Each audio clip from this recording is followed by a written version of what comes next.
Yang berhormat Tumpat, sila Yang berhormat Teluk Intan.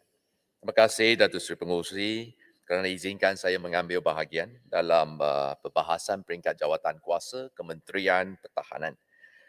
Terlebih dahulu, Teluk Intan ingin merakamkan setinggi-tinggi penghargaan dan jutaan terima kasih kepada seluruh 165,263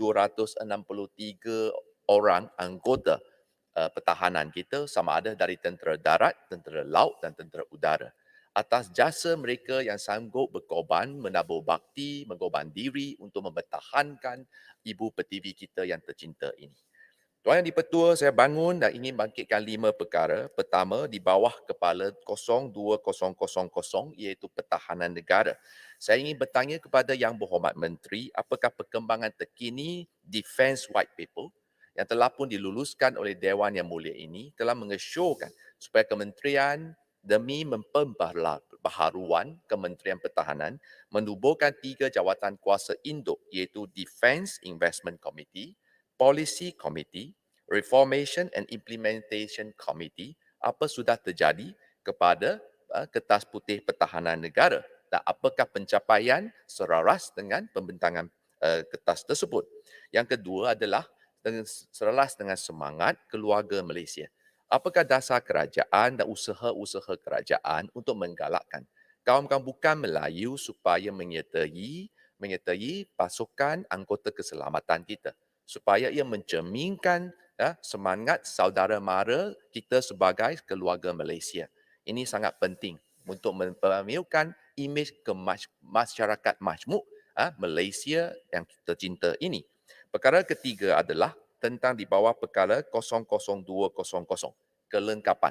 Kelengkapan tentera darat, kelengkapan tentera laut dan kelengkapan tentera udara. Telah pun lihat sebenarnya jumlah yang diperuntukkan adalah cukup besar. Itu lebih kurang 40.3 bilion dalam jangka masa 5 tahun.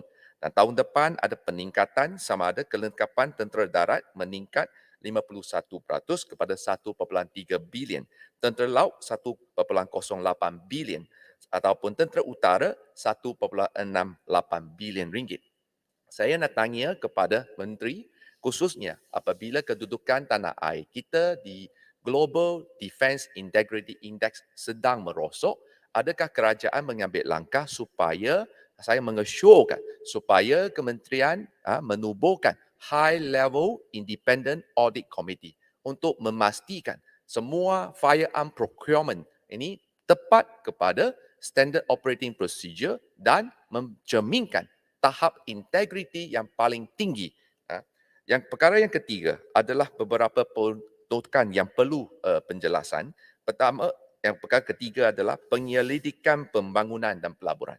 Tahun ini diperuntukkan 7.2 juta ringgit. Tapi tahun depan dinampaknya ada kenaikan 5 kali ganda. Dari 7 juta menjadi 40.7 juta. Mengapa ada lonjakan yang begitu tinggi untuk usaha penyelidikan pembangunan, development research sahaja 40.7 juta. Ini kerajaan wajib untuk memberitahu Dewan Yang Mulia ini apakah perkara-perkara penyelidikan yang akan dijalankan. Perkara keempat adalah tentang one off. Saya dah cari buku bajet dari akhir sampai muka surat pertama sampai akhir, tak nampak pun apakah butir-butir one off ini, hanya satu perkataan saja, one off, dan kemudian jumlahnya 47.5 juta ringgit. Jadi perbelanjaan begitu besar tapi langsung tak nampak apa butir-butir. Oleh kerana itu saya tegaskan, ketiadaan ketulusan menjadi punca utama rasuah dan amalan penyelewengan. Kementerian Pertahanan bertanggungjawab untuk menjaga keselamatan negara. Pimpinan melalui teladan. Oleh kerana itu, Kementerian Pertahanan wajib mempamerkan tahap integriti pada tahap yang maksimum. Perkara terakhir saya ingin menunjuk ialah menangani keusangan sistem 030600. 25 juta ringgit telah pun diperuntukkan. Tuan Di-Pertua, saya ingin memberitahu Dewan Mulia ini, sejak tahun 1989, 14 hari bulan November, kejadian nahas helikopter terhempas di Gunung Gerah, Sempadah, Kelantan, Perak. 21 orang nyawa anggota tentera kita telah pun terkorban. Sehingga hari ini kejadian helikopter terhempas pesawat tentera kita terhempas. Telah meragut 60 nyawa anggota tentera. Saya ingin mengucapkan takziah kepada keluarga Kapten Muhammad Effendi bin Bustami yang telah meninggal dunia akibat nahas udara yang baru-baru ini berlaku bulan lepas di Butterworth, dan juga Major Muhammad Farid Omar yang telah pun cedera parah akibat daripada nahas udara. Maka saya ingin bertanya, kita selalu dengar helikopter Nuri terhempas. Ahli parlimen pun mati juga. Bukan saja anggota tentera. Yang tuan di Pertua pun faham. Tan Sri JJ, ahli parlimen Kuala Kangsar, semua meninggal dunia akibat daripada nahas udara. Maka saya ingin bertanya kepada Menteri Pertahanan, apakah jaminan supaya duit ini betul-betul kena pada tempatnya, 25 juta sama ada cukup untuk menggantikan sistem pertahanan yang usang, dan memperbaiki segala kerosakan.